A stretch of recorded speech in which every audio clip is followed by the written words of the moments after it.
কোথা থেকে? আর আমার যে নিজস্ব কোনো গাছ, সে গাছও তো না। তাই সখা, আজ রাত্রে আমি তোমায় কাঁঠাল খাওয়াতে পারবো না, কাল সকাল হতে দাও, আমি বাজার থেকে কাঁঠাল এনে তোমায় সেবা করব।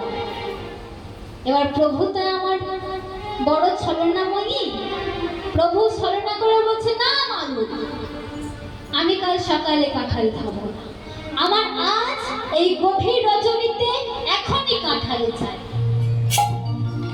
এবার ভক্তকে কোথায় এনে ফেললেন বলে, এই গভীর রাতে আমি কোথায় কাঁঠাল পাই?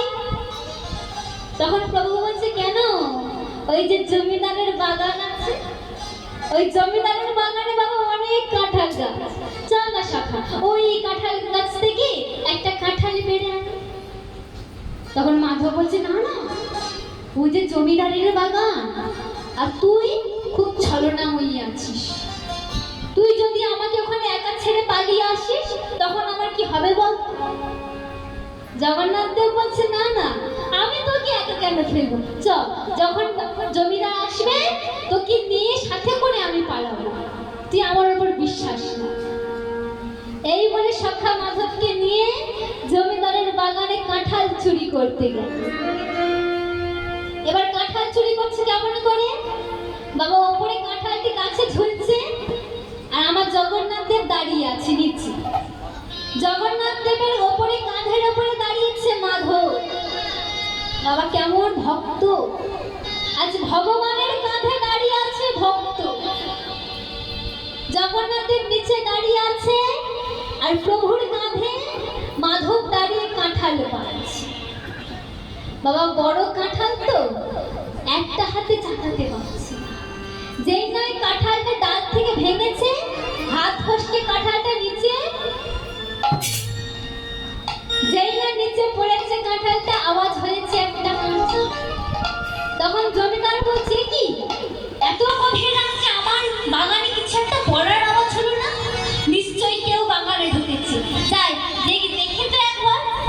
বাবা জমিদার তার লাঠিটি নিয়ে না বাগানের মধ্যে আসছে ছুটে ছুটে, আর এইটা মাধব ওপর থেকে দেখতে পেয়ে বলছে, জগন্নাথ এবার কি করবি বল, ওই যে জমিদার আসছে, চল জগন্নাথ পালিয়ে যাই। বাবা জগন্নাথ কোথায় ছিলেন গো? নিচে দাঁড়িয়ে ছিল, আর মাধব ওপরে। যেই দেখেছে জমিদার ছুটে আসছে, প্রভুই আমার মাধবকে ওখানে ফেলে ছুটতে পারবে।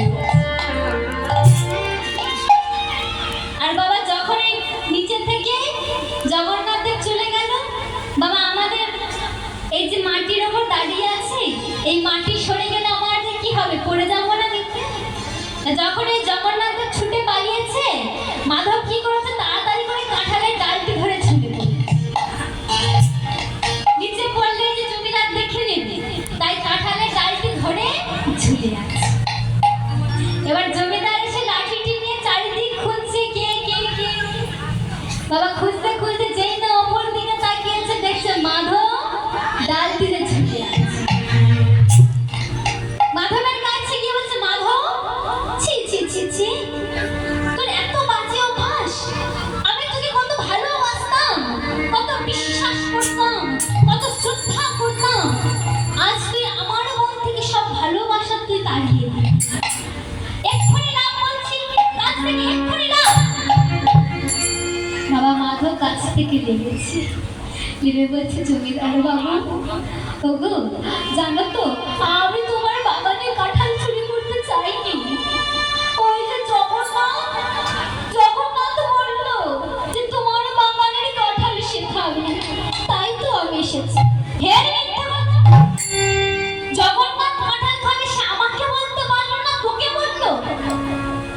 বাবা মাধবকে বিশ্বাস না করে ওই লাঠির বাড়ি বেত্রাঘাত করছে, আর যতবার বেত্রাঘাত করছে মাধব চিৎকার করে ডাকছে,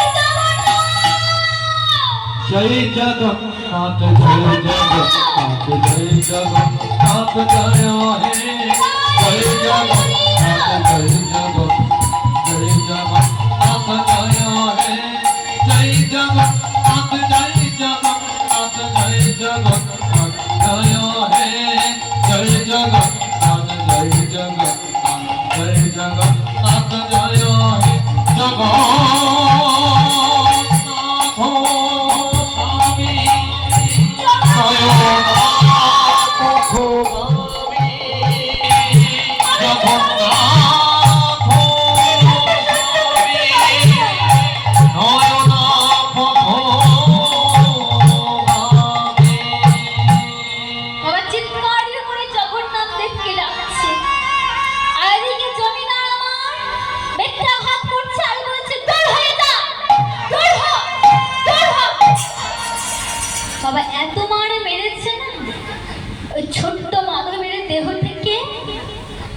রক্ত বেরোচ্ছে, এত মারি মেরেছে সারা অঙ্গ কেটে রক্ত বেরোচ্ছে, তাও বাবা বদলে শুধু জগন্নাথের নাম। এই বলে জমিদার আমার বাগান থেকে ফিরে চলে আসছে। এমন সময় দেখতে পেল ওই বাগানটা যে ওই কাঁটা তার দিয়ে ঘেরা ছিল না, ওই কাঁটা তারের ওপরে দেখছে মন্দিরে জগন্নাথ দেবের একটি বস্ত্র ওই কাঁটা তারের ওপর পড়ে আছে। ছুটে গিয়ে ওই বস্ত্রটি তুলে দেখছি এ কি, এ তো আমার মন্দিরে আমার জগন্নাথ দেবের বস্ত্র। কি বাবা তাই না? মন্দিরে যদি একটি রাধা মাধবের বিগ্রহ থাকে, যে ব্যক্তি প্রতিদিন সেই বিগ্রহকে দর্শন করে তার কি কোনো অচেনা লাগে? জমিদার তো প্রতিদিন মন্দিরে যেত প্রভুকে দর্শন করতে, আজ তার বুঝতে কিছুই বাকি রইল না। সে বুঝতে পেরে গেল আমারও বাগানে জগন্নাথ এসেছিল, আর তাই তো আজ প্রভু এসেছে বলে আমার এই বাগানে আজ কর্পূর চন্দনের সুবাস, আজ ধনুর সুবাস। ভগবান আমার বাগানে এসেছিল।